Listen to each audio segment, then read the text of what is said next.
What's up, my little firecrackers? Blazing what is? Blazing his way into another video. My glasses. Okay. First things first, we're back on my Wattpad. Again, little self-promo. Because I know not a lot of people read this, and even less comment on it.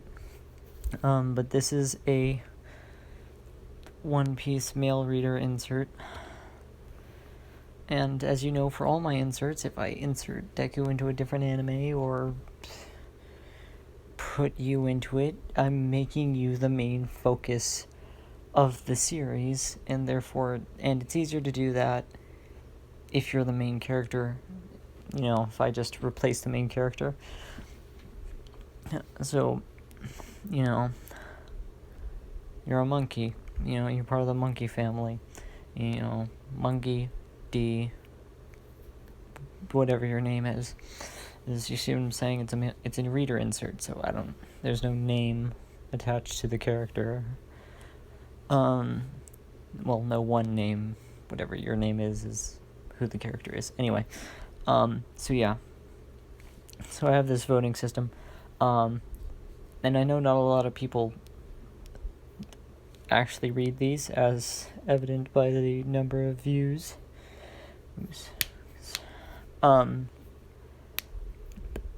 Pretty sure several of those. Anyway.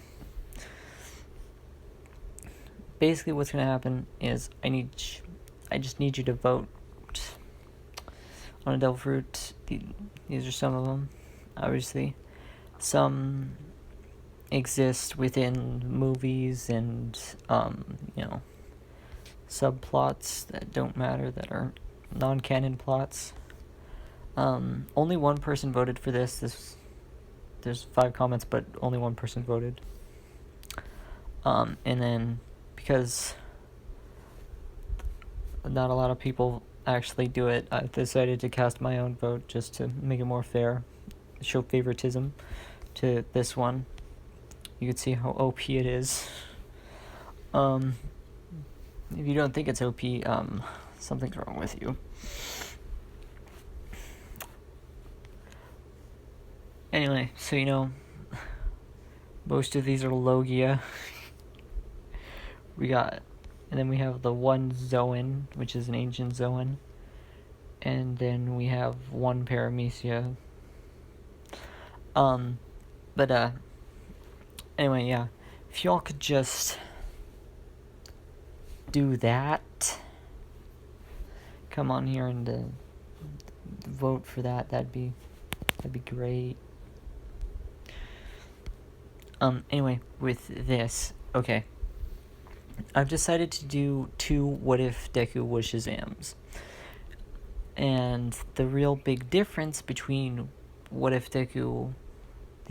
Deku was Shazams, is one is going to be a harem of girls around his age group, meaning teenagers or young adults. And it's going to be a smaller harem, not the extremely large harems, like max out at 6. But the subscriber special one is going to be a betrayed series. So technically it's like a What If Deku was betrayed, but I don't like those titles. I'm just going to give you the powers that he's going to have. I'm basing it off the powers that he has.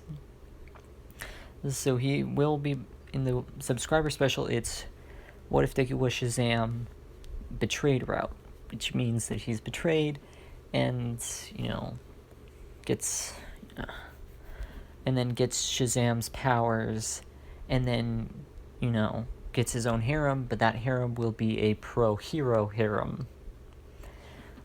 And I'll explain later. I don't want to explain too much of what my plan is for that right now. Just know that after I'm done with What If Deku was a Dragon Slayer, I'm going into this What If Deku was Shazam, and that's going to be the one that is played alongside What If Deku was Batman. Of course, What If Deku was Batman is a subscriber special, and all that good stuff. And I'm still currently working on what if Deku was in High School DxD, that part. So yeah. Anyway, let's just get into this now. If I remember correctly, which I do, we left off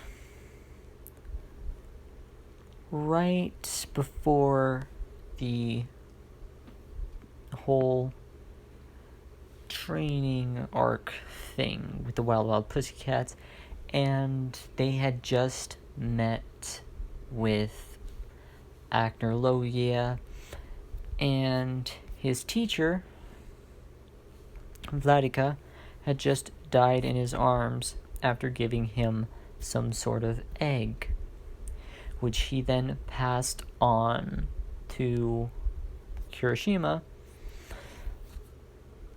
and then proceeded to get pissed off. Everyone is questioning right now what the is going on here,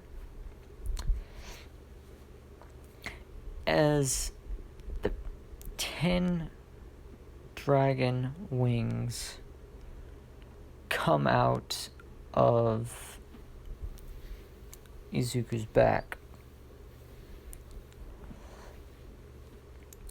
And, the hands turn scaly, the nails turn into talons.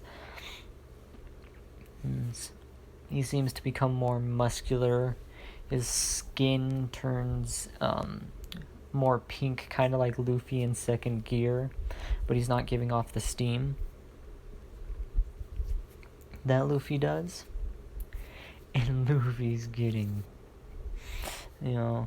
just like Luffy, he's pissed right now. He's absolute anger. Like no actual thought process is going into what he's doing in this fight. No actual thought of consequences, I should say, because Luffy does think a lot about his fighting, but he doesn't think about consequences. And that's where Deku is right now. He's very much just ready to pound his face. And I think you can all predict where this is going. So, obviously, Deku goes to throw his strongest blood dragon fang, and what happens is Actor Logia, being the cocky bastard he is, he thinks it's magic. He's like, oh, because he's like screaming blood dragon fang, right? So he's like, oh, it's just magic, I'll absorb it. So he tries to do that, he just gets socked in the face and goes flying several hundred meters back into the forest. Because remember, a lot of this forest has been completely decimated during Izuku's training with Vladika. Keep in mind, he's also extremely powerful in this state, as this is his dragon god form.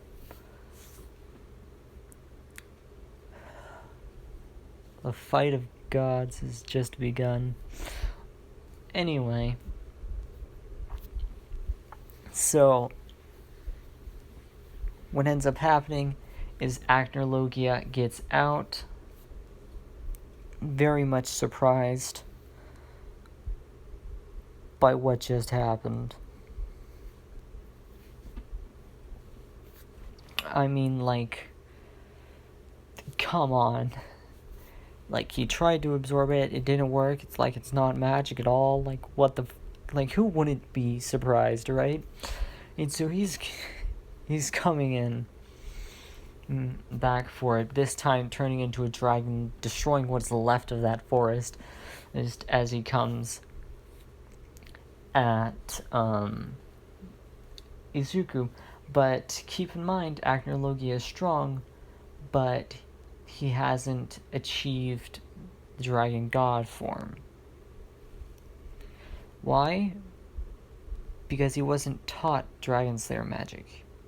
He made his own.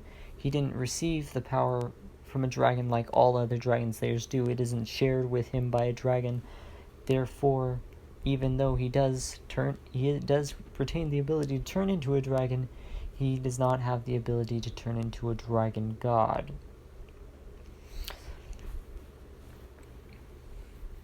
You have to be able to have that dragon's blood in you from being somewhat fused with a dragon, like a dragon has allowed themselves to be shared within you, to have that power to turn into a dragon god, and he just doesn't have that.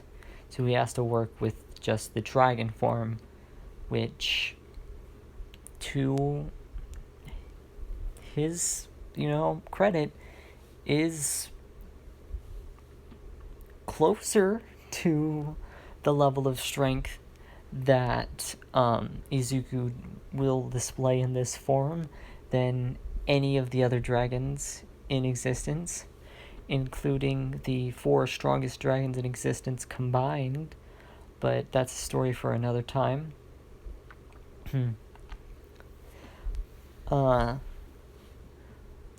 So what ends up happening is every time Izuku's throwing a punch, he's getting knocked back far, and like even in his dragon form, it's almost like he's continuously getting stronger. And in this fight, he's only getting more and more angry, and his skin tone is getting a darker and darker and darker and darker until it's just red. To the point where it looks like his skin is made of blood. That's how red it is right now. He is pissed off to the high heavens.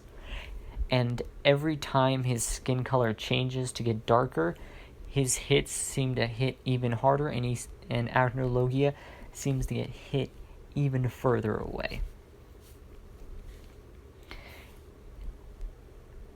Let's just say no one wants to get into this fight, because let's be honest, no one does. There's a literal dragon, which they've seen what Izuku can do in his dragon form, and then there's a god, or what basically amounts to a god, standing in front, fighting off that dragon without breaking a sweat. Keep in mind, he's not breaking a sweat during all this. Those like things they have, those like paddle sticks where there's like a bouncy ball attached to it and a string, and then you just keep bouncing it back and forth. Yeah, that's basically what Izuku's doing here. He's just punching it, and then he's just punching Acnologia. Acnologia comes back, whether it's the same way or he goes around. Either way, he comes back. Izuku just punches him back again, and putting a few blood dragon jaws in there just to add to the damage because he's that pissed off. And when he's I think I found a better way to describe what the blood dragon jaw looks like. And basically what it looks like is Regidrago from Pokemon Sword and Shield. If you know what that looks like, you can look it up. It's interesting. It just looks like a dragon. It's just a sphere with dragon skull, with 2 halves of a dragon skull for arms. And basically when he closes it, that's basically what the dragon jaw looks like. Anyway, so just roar, and then eventually when he just stays at a distance trying to hit, and he's just using wing attacks and roars, and it's just, he's messing him up just the sheer level of anger he is at. And in this form, in the dragon god form, power builds with rage, which means the angrier you are, or the most, I should say, power builds with emotion. The more emotional you are, the stronger you become. And so at this point in time, she's fucking shit up. Okay? Like, all of Actor Logia's attacks, they're just getting cancelled out by Izuku, and then Izuku's attacks are just going through them and hitting Actor Logia. It doesn't take too long before Actor Logia is completely worn out, because Actor Logia can't absorb Deku's attacks. This fight was over before it even started. Actor Logia has no defense at all against Izuku. Plus, it's Dragon Slayer magic, which is extremely effective against dragons. Plus, he's extremely pissed off. I'm honestly giving Actor Logia way too much credit to have survived more than 5 minutes against Izuku when he's this angry and in his dragon god form. So really, I've actually had to power up Actor Logia so that he survives more than 5 minutes against Izuku, but Izuku's just that powerful in this state. And keep in mind, he can't control this state as of yet.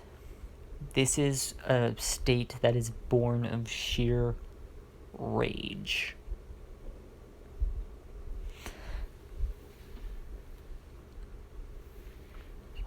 And so eventually, Actor Logia is sent back to his human form, coughing up blood, barely alive, and unconscious.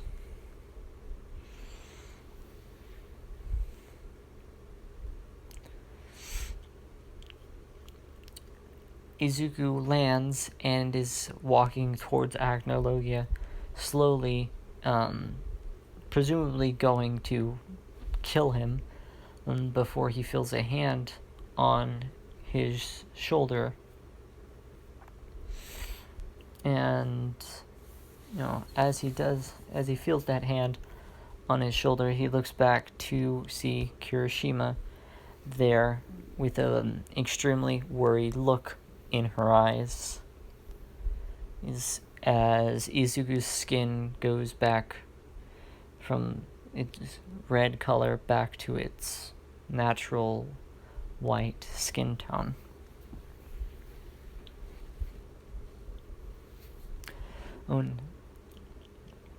And apologizes, the same way that Izuku does in canon. When he apologizes way too much. Eventually she gets him to stop up, and what they end up doing is they take his body and they throw it back in the portal before it closes again. And what they end up doing is they end up burying Vladika's body. I'm just saying that that she stayed in the human form because transformation will stay beyond death, because that's just too much digging to bury a dragon's body. So what they end up doing is they bury her body in the ground. And what ends up happening is when they do that, what actually happens is the magic that is in her body spreads as plant life begins to grow again.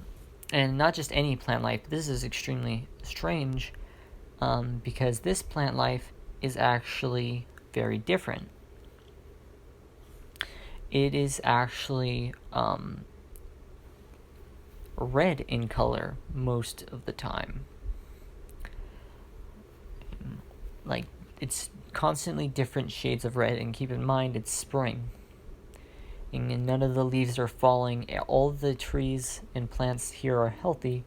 They're just red, as if made out of blood.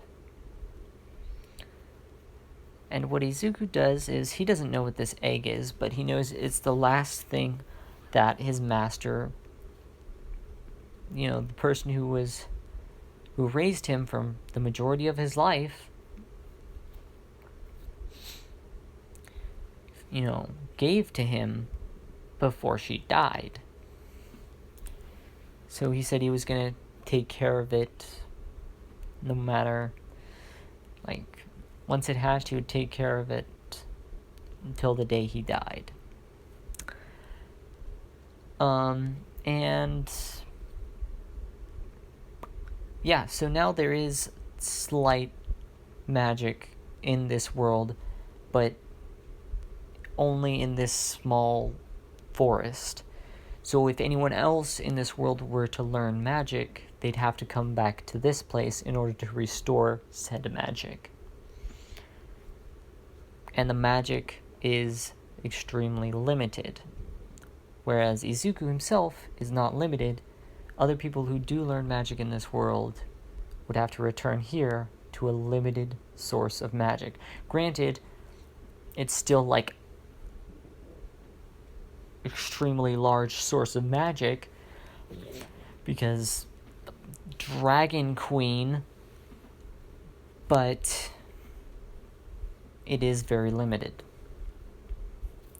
It is still, however, limited. It is not infinite. It will not increase at all unless another dragon comes here and dies here. It is still limited to this area. And so what ends up happening is they all go back to training. But now Aizawa is forcing Izuku through more mental training so that he can unlock that form again without going on a bloodthirsty rampage like he did, because he needs to be able to control himself, because no one else can do that for him. No one else can put him in check other than Kirishima, and having only one person that can do that is not a good thing. So he's forced to go through even more mental training instead of physical training, which is what he would prefer to be doing. Oh, I'm sorry if you can hear the background noise. I have a fan on. It's too hot in here. But yeah, that's just how it is. By the end of the training camp, the egg actually hatches to reveal a green cat-like creature with wings. And Izuku's not what I was expecting, but cool. And what ends up happening is Kirishima and Izuku end up, kind of raising it. And before they leave the whole training camp, it actually speaks Japanese. It actually speaks perfectly fluent Japanese. Well, as fluent as a baby. It's going to take time for them to learn. It's like a baby saying their first word, fluent. But it's not like he's speaking, some other language is what I'm trying to say. It's not like he's speaking any other language. It won't be misconstrued.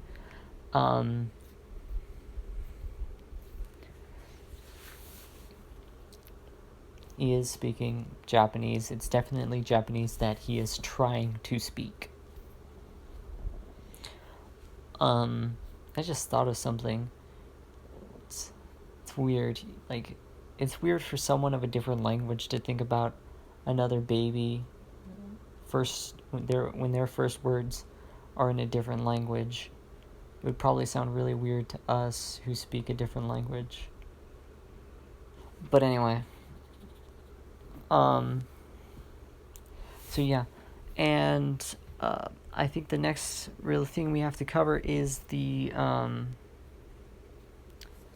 Heroes licensing exam, which starts off with power moves, which, as we already know, Izuku already has them. But now we gotta work with, Kirishima. And I think what we're gonna do is we're gonna give her what I'm gonna call pinpoint armor. And basically, what pinpoint armor is, it's basically like Red Riot Unbreakable times 50.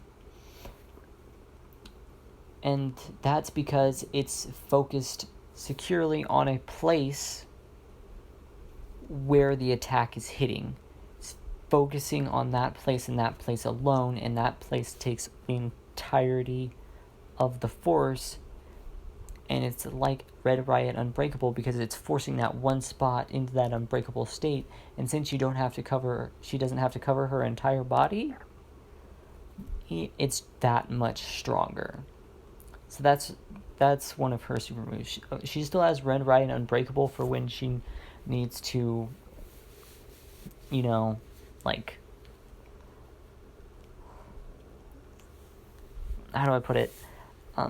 For when she's like getting hit in all over places and she doesn't have time to calculate the exact spots that are going to be hit, she still has Red Riot Unbreakable for that. But pinpoint armor is much more durable than Red Riot Unbreakable. And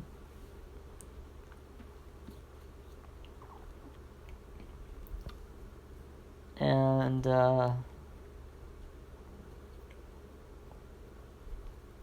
we're gonna give Todoroki some things because again he is as powerful as Izuku. Well, even though Izuku is like on par with All Might, Shoto and Bakugo are still on par with Izuku in terms of strength. So Shoto, we're gonna give him something called Frost Nova, which is basically just an explosion of ice, but not just any ice. Ice is like as cold as dry ice. It's very cold. I don't know if anyone's touched dry ice before, but here's some advice. Don't touch it. It's not good for you. It's very cold. It's so cold that it burns.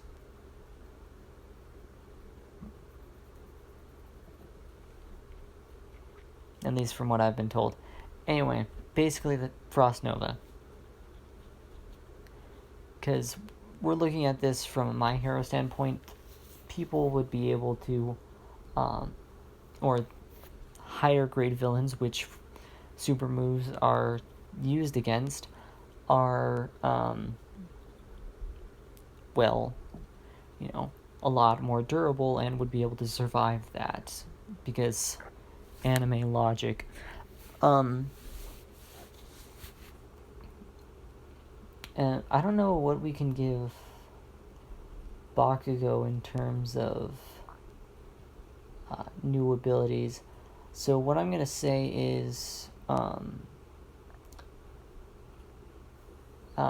he trained so hard that his quirk actually moved from just the palm of his hands to actually the whole length of his forearm, which means all the way from, his hand to his elbow. That entire portion can sweat nitroglycerin and make his explosions even more powerful. And so he does have a lot more power behind his explosions.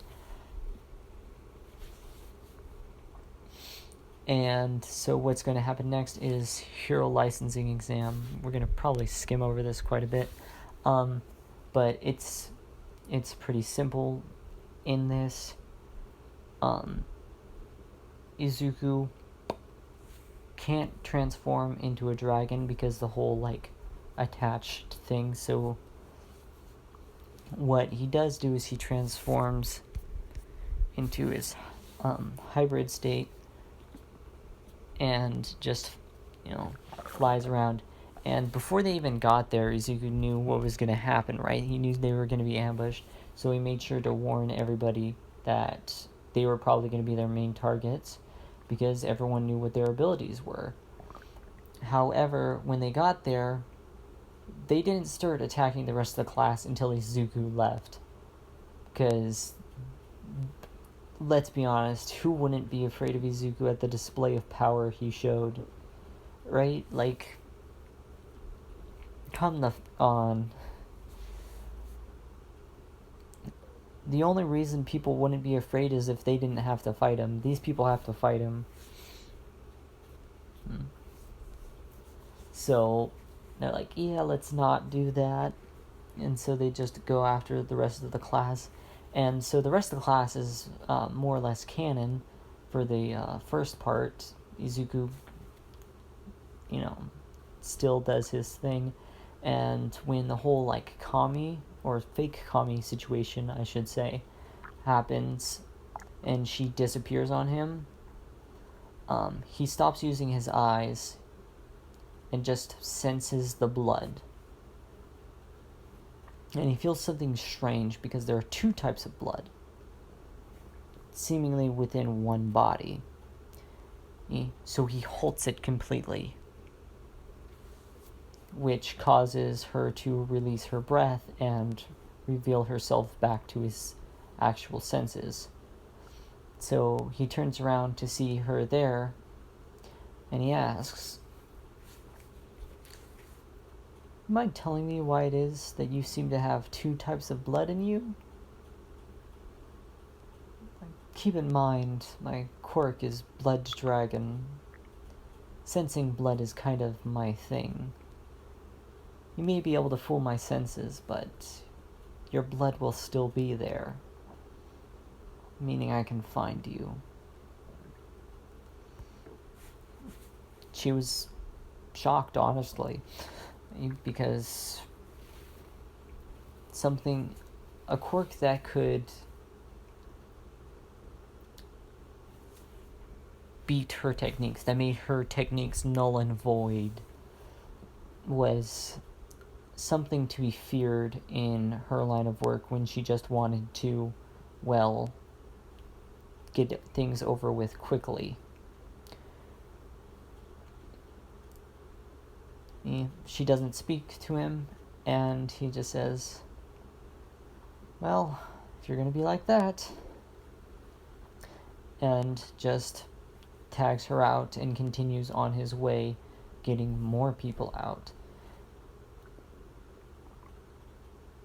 Now what ends up happening is the whole, like, situation with the saving people. Izuku knows what he's doing,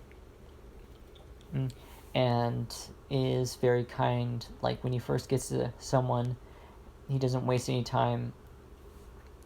He grabs them up and asks them if they're going to be okay, if they are okay, and where is it hurting.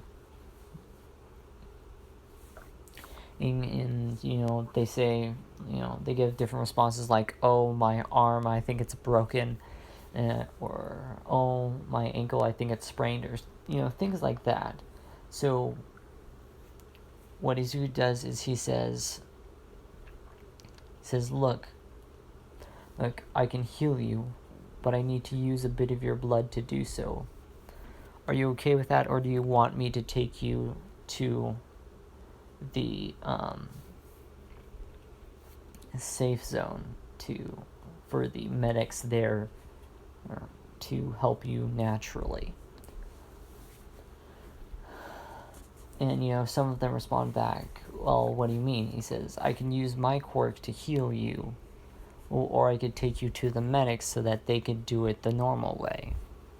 If you don't feel comfortable with being healed by my quirk, I could take you to... And some of them say they don't want to be healed by his quirk, and so he picks them up and takes them gently to the recovery area where all the medics are set up.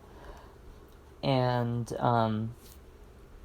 what ends up happening is he doesn't lose any points due to the whole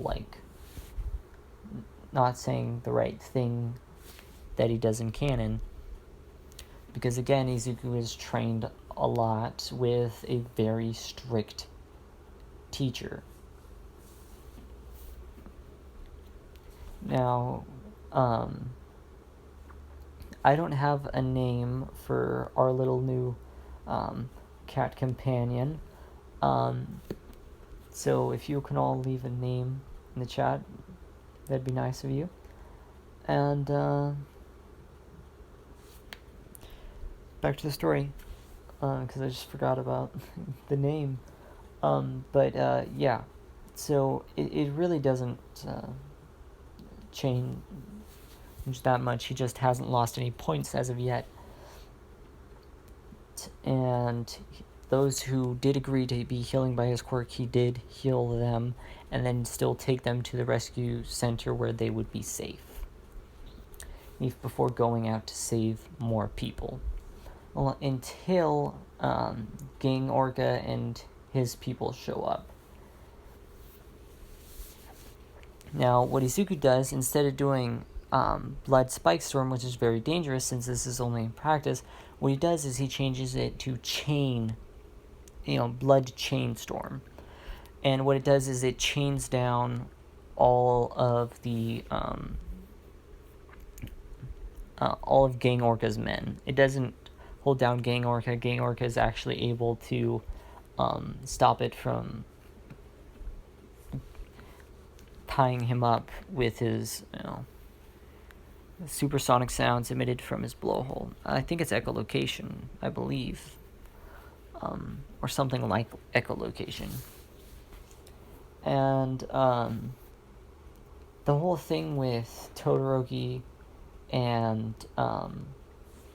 the other guy happens, but Izuku gets there a lot faster, and he just bonks Todoroki and the other guy on the head, saying, stop getting in each other's ways, you need to work together to take on the villain. I've already captured the rest of them, but I'm going to need your guys' help to do this. And this is really just him, making sure that other people also get a chance to feel about real combat situations so that they know what they're doing and how to handle themselves.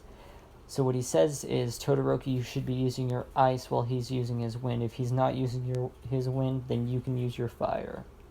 But if he is, and if you do feel like you need to use your fire, use it in a way that makes his wind still hit its target. And basically, Izuku is just taking the leader position in this fight, taking the position as tactician, which doesn't go unnoticed by all the teachers watching, even the teachers from different schools, the other pro heroes that decided to show up to watch.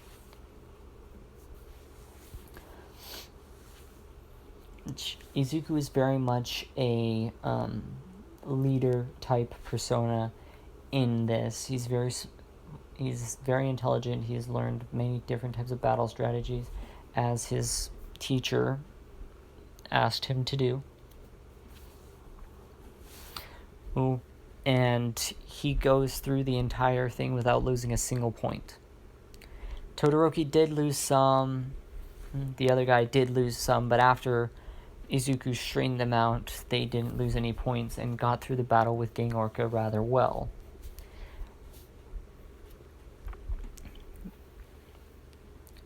Anyway, so in this, everyone in Class 1A, including Bakugo, actually pass.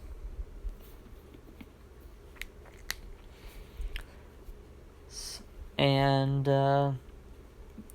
that's where that whole thing ends. Now, the thing is, yes, our little cat companion can turn into a human. It's up to you what kind of magic, quote unquote magic, well, technically it is magic, so yes, magic. What kind of magic I give to him, as well as, of course, he will be able to transform into his, like, a full-fledged human. Granted, he'll be more soft and fluffy and furry. Both kinds of furry, really, but anyway, you get the point.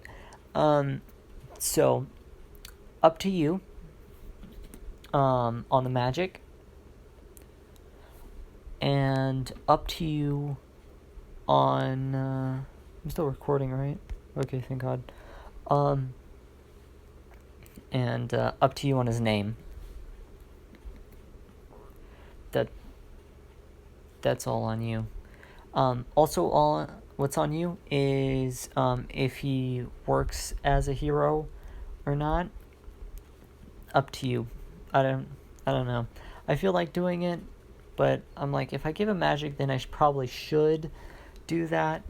But hey, up to you guys. Anyway, this has been Blazing What Ifs. Blazing away.